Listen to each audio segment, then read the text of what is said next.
So a lot of people have the big goals of getting flat in middle splits, getting flat in pancake, putting their head to their toe, doing something that's dramatic in terms of flexibility gains. Now obviously that's easy to measure. You couldn't touch your toes, now you can touch your toes. You couldn't put your head on your toe, now you can put your head on your toe. But what we want to do is be able to come up with a simple system to be able to measure flexibility and mobility progress. Because it's very easy for the body to compensate or use a trick to get a little bit further than you was before, just to get that photograph or to get that next step. But what we want to do is accurately measure in a very simple way our progress. So I've come up with, in the last few years, for myself, when I was started out, so 6 or 7 years ago, I started on this journey for the flexibility body weight strength, and I come up with ways of measuring my flex. And I've started to use that more and more with clients as well, and it's a really good way of check that you're going in the right direction, because there's great programs out there in terms of increasing ranges and increasing flexibility, but we really want some easy, simple ways just to check that we're making progress and the program is right for you, or your intensity, or the amount of times you're training is correct and you're getting the results that you want to get.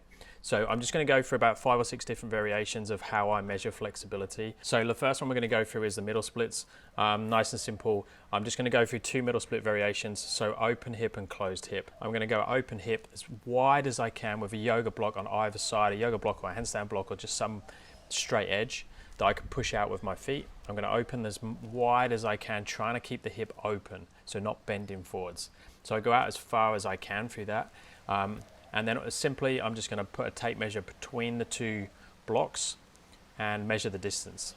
Now there will be a slight angle from the feet, so you either just need to measure on the widest part or the shortest part, or just be consistent. So obviously your before and after you measure in the same place. So first we do open hip, and then we're going to go for exactly the same thing, but in a closed hip split. And as you can see with the closed hip, so I'm going to measure it with the tape measure, and then you can see I can either pick the outside or the inside of the block. So it all depends on where the heel or the side of your foot rests on the block. So that's a nice simple way for doing middle splits. Another way you could do it is you could have one foot up against the wall and then just slide out with the other foot, and you just need one block for that, and you'd measure that, so you go from that fixed surface. And that's more like what I do for the front splits. So for front splits, I'm just going to keep my toe on the wall or on this box that I'm using here, and I'm going to slide one block out with the front foot as far as I can. And then I'm just going to measure that distance from the wall to the block. Now obviously in a front split or in a middle split, we can twist the hips around into different positions, and people will say that the hip is hiked up. You can see there my hip flexor is hiked up on the front split position, so it twists my hip, so it's not an ideal position. But if I get into my ideal position, I'm actually going to be able to push the block further. So the goal is always to go further with the block. So if the technique is correct, I'm actually going to get further as well. So bad technique is going to give you a shorter position, both in the middle splits and in the front splits. So that's a cool thing with this way of measuring, is that you just worry about getting further and further apart with the blocks or with the wall to the block. Hamstring flexibility. So a lot of people will start with the goal, I know I definitely did, was to get palms easily to the floor. I could just about get fingertips when I started to the floor. So that's a simple one. We're just going to measure with our hands. So first trying to get your fingertip to the floor. If you can't get fingertip to the floor, use a block and put your fingertip to a block, and then trying to decrease the height of that block. And obviously you can measure it, or you can just use the same item to see how close you can get to the floor. Then once you've got your fingertips to the floor, you could go knuckles and then palms to the floor. Once you can easily put palms to the floor, then we can start raising our feet up on something and then measuring the distance from the bottom of the feet to the surface. So you just change the height of the surface. So there I'm using a yoga block. I can flip the yoga block over. I could change to a smaller block. So I'm going to go with the handstand block, and then I'm going to measure that distance from the bottom of the foot, so what I'm standing on, whether it's a step or a platform, and then the difference between that and where my fingers touch. Now that's obviously forward fold position, so that's both legs at the same time. A common goal in the movement world is to get head to toe.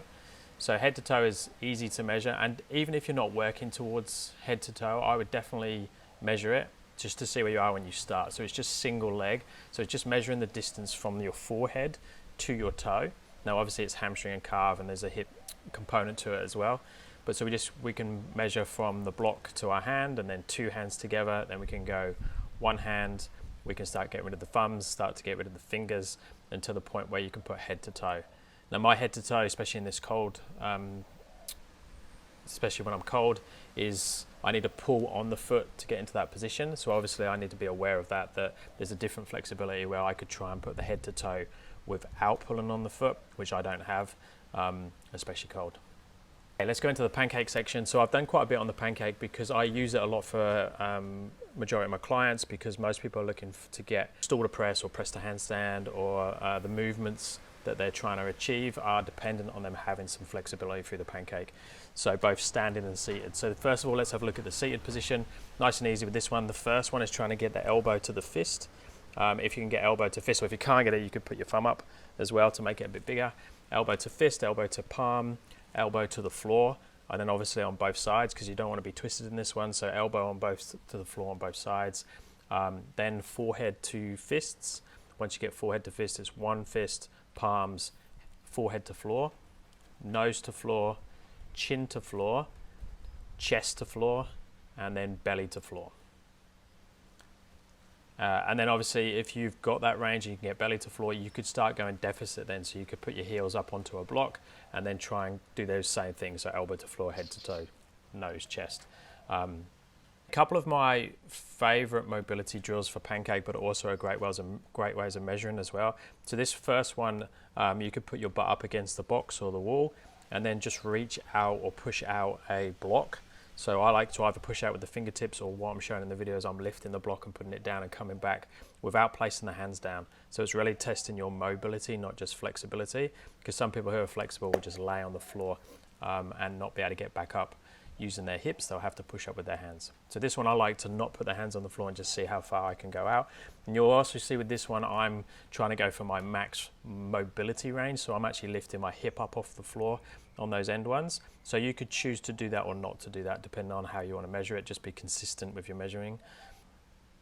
The next one is the same, very similar, but there's a fly on the lens. The same straddle position, open and closing the hip. So standard variation, I'm going to try and put my head to the floor. If I can't get my head to the floor, I'm going to use some fists or fingertips to get there. I can always put a yoga block there as well. I'm going to try and get forehead to touch the floor. Once I get forehead, I'm going to try and get nose. Once I get nose, I'm going to try and get chin. And once I get chin, I'm going to try and get shoulders or chest to the floor. Now for most people, you're going to max out there in terms of in terms of being able to get back up into that standing position.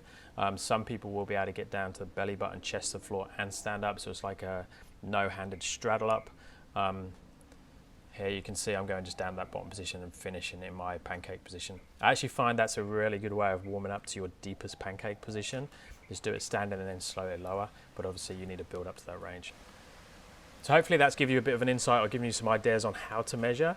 I'd recommend, if you're doing any flexibility work at the moment, is to measure, take photos. Before and afters are great as well, and then measure as many different ways as you can. Write them down, even video how you're measuring, so then you can be consistent, and then just pick some ones and just do them weekly, monthly.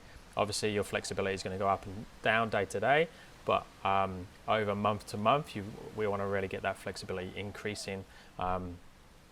Any questions, stick in the comments below, and let me know if there's any videos you particularly want. Thumbs up would be appreciated, and subscribe. Speak to you next time.